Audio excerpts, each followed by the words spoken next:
கிறிஸ்துவுக்குள் மிகவும் பிரியமான தேவனுடைய பிள்ளைகளே, இந்த காலை நேரத்திலே உங்களை சந்திப்பதிலே மிகுந்த மகிழ்ச்சி அடைகிறேன். கர்த்தர் ஒவ்வொரு நாளும் நம்மை போஷித்து பாதுகாத்து பராமரித்து வருகிறதை நினைத்து கர்த்தரை ஸ்தோத்திரிக்கிறேன். சென்னையில் வேளச்சேரியில் உள்ள ஏலி மேய்ச்சி சபை வழங்கும் அனுதின மன்னா. ஆண்டவராகிய இயேசு கிறிஸ்து அனுதினமும் 5 நிமிடம் உங்களோடு. இந்த தினந்தோறும் உங்களுக்கு மன்னா மிக ஆசீர்வாதமாக இருக்கும் என்று விசுவாசிக்கிறேன். நீங்கள் மேலும் விவரங்களுக்கு ஏலி மேய்ச்சி சர்ச் வேளச்சேரி யூடியூபுக்கு போனீங்கன்னா நீங்கள் இதற்கு முன்பாக உள்ள எல்லா மன்னாவையும் நீங்கள் பார்க்கலாம். நீங்கள் ஆசீர்வாதத்தை பெற்றுக்கொள்ளலாம். கர்த்தர் உங்களை ஆசீர்வதிப்பார். இந்த நாளிலும் தியானத்துக்கு எடுத்துக்கொண்ட வேத வசனம் ஏசாயா தீர்க்கதரிசியின் புஸ்தகம் 41 அதிகாரம் 14வது வசனம்.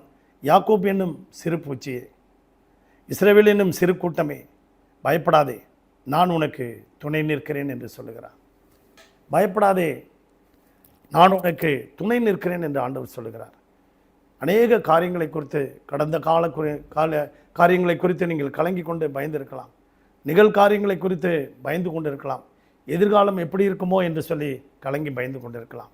ஆம் பிரியமான தேவனுடைய பிள்ளைகளை, அங்கே 1 சாமுவேலின் புஸ்தகத்திலே 17ஆம் அதிகாரத்திலே பார்க்கும்போது, அங்கே இஸ்ரவேல் ஜனங்கள் எல்லாரும் அந்த கோலியாத்தை பார்த்து தினந்தோறும் பயந்து நடுங்கி கொண்டிருந்தார்கள். தினந்தோறும் பயந்து நடுங்கி கொண்டிருந்தார்கள்.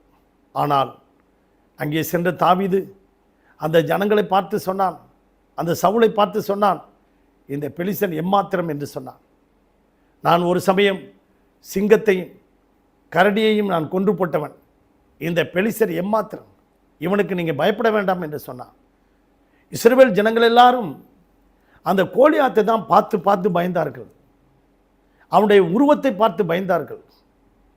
ஆனால் தாவீதோ அந்த கோலியாத்துக்கும் பக்கத்தில் இருக்கிற இயேசுவை பார்க்கிறான். கோலியாத்துக்கும் பக்கத்தில் இருக்கிற கர்த்தரை பார்க்கிறான். அதனால தான் 1 யோவான் 4ஆம் அதிகாரம் 4வது வசனம் சொல்லுகிறது, உலகத்தில் இருப்பவனிலும் உங்களில் இருக்கிறவர் பெரியவர்.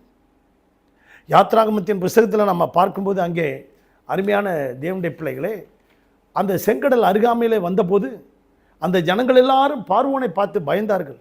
பின்னாடி துரத்தி கொண்டு வருகிற பார்வோனை பார்த்து பயந்தார்கள். முன்பாக இருக்கிற செங்கடலை பார்த்து திகைத்து நின்றார்கள். பயந்து கலங்கி நின்றார்கள். கர்த்தரை நோக்கி கூப்பிட்டார்கள். ஆனாலும் மோசேயிடம் வந்து முறையிட்டார்கள்.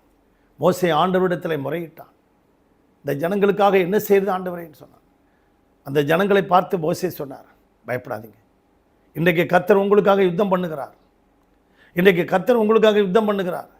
இன்று கண்ட எகிப்தியனை நீங்கள் ஒரு நாளும் காண மாட்டீங்க. ஆம் பிரியமான தேவனுடைய பிள்ளைகளே, இஸ்ரவேல் ஜனங்கள் பயந்து நடுங்கி கொண்டிருந்த அந்த கோலியாத்தை வீழ்த்தி இஸ்ரவேலிலே ஒரு தேவன் உண்டென்று பூமியில் இருக்க எல்லா ஜனங்களை அறிவதற்கு அவன் ஒரு கருவியாக தாவீது பயன்பட்டான். இந்த காலவேளையில் இந்த சத்தியத்தை கேட்டுக்கொண்டிருக்க அன்பு தேவனுடைய பிள்ளைகளே, ஒரு சமயம் ஒரு ஞானி பட்டணங்கள் தோறும் கிராமங்கள் தோறும் சென்று எல்லாருக்கும் தன்னுடைய ஞானத்தை போதித்து அவர்களை ஊக்குவித்து உற்சாகப்படுத்தி வந்தான். அப்பொழுது ஒருவன் அவரிடத்தில் வந்து கேட்கிறான், ஐயா, நீங்கள் எல்லா இடத்திலும் சென்று நல்ல சொற்பொழிவு ஆற்றுங்க, இந்த ஞானம் உங்களுக்கு எங்கேருந்து வந்தது அப்படின்னு கேட்டான். இந்த ஞானம் ஒரு நாயினால் வந்ததுப்பா அப்படின்னு. என்னது, நாயினால் வந்ததா? ஐயா, விளையாட்டுக்கு நான் உங்களை கேட்கல, இவ்வளோ ஒரு ஞானம் உங்களுக்கு எங்கே வந்ததுன்னு கேட்டால் நாயினால் வந்தது அப்படின்னு கேட்குறீங்க, சொல்கிறீங்களே என்ன? ஆமாப்பா, ஒரு சமயம் குளத்தங்கரையில் நான் உட்காந்து தியானம் பண்ணி கொண்டு இருக்கிற நேரத்தில் ஒரு நாய் வந்தது. அங்கே அந்த தண்ணியை பார்த்து தண்ணியை குடிக்க வந்தது. அது முதல் முறை பார்த்துட்டு பயந்து போய் வல்லுன்னு குலைச்சது. 2வது முறை பார்த்துட்டு வல்லுன்னு குலைச்சது. 3வது முறையும் பார்க்கும்போது வல்லுன்னு குலைக்குது. அது என்னடா இது, இந்த நாய் இப்படி குலைக்குதுன்னு பார்த்தா என்னதான் ஆனாலும் பரவாயில்ல அப்படின்னு சொல்லி கடைசியாக உள்ள குனிஞ்சு கீழே அந்த தண்ணியை குடிக்க ஆரம்பிச்சிச்சு. ரொம்ப நேரம் வெறி எடுத்து போச்சது. பார்த்தா அந்த தண்ணிக்குள்ளே இதனுடைய பிம்பம் தெரிஞ்சு பயந்து போய் நடுங்கிது. இதனுடைய பிம்பத்தை பார்த்தே பயந்து போயிருக்கு. ஆம், இன்றைக்கு உங்களுக்குள்ளே இருக்கிற பிரச்சனை, உங்களுக்குள்ளே பெரிய பிரச்சனை இருக்குது. நீங்கள் தான் முன்னேற முடியாதபடிக்கு தடை நீங்களே கருவியாக இருக்கிறீங்க. உங்களில் இருக்கிறவர் பெரியவர். தாவீது எப்பொழுதும் கர்த்தரை முன்பாக வைத்திருந்தார். அவர் என் வலது பார்சத்தில் இருக்கிறபடியாக நான் அசைக்கப்படுதலைன்னு சொன்னான். உங்களுக்கு இருக்கிற பிரச்சனை பார்க்காதீங்க, கர்த்தரை நோக்கி பாருங்கள். உங்களுக்காக ஜெபிக்கட்டுமா? பரிசுத்த பிள்ளைகள் நல்ல பிதாவே, இந்த சத்தத்தை கேட்டுக்கொண்டிருக்க ஒவ்வொரு பிள்ளைகளையும் ஆசீர்வதிக்க முடியாது ஜெபிக்கும். எல்லா பயத்திலிருந்து விடுதலை தாரும் ஆண்டவர், எல்லா கலக்கத்திலிருந்து விடுதலை தாரும். ஒவ்வொரு குடும்பத்தையும் ஆசீர்வதியும், வேலி எடுத்து பாதுகாத்துக் கொள்ளும், ஒரு குறைவில்லாமல் நடத்தும். இயேசுவின் நாமத்தில் பிதாவே, ஆமென்.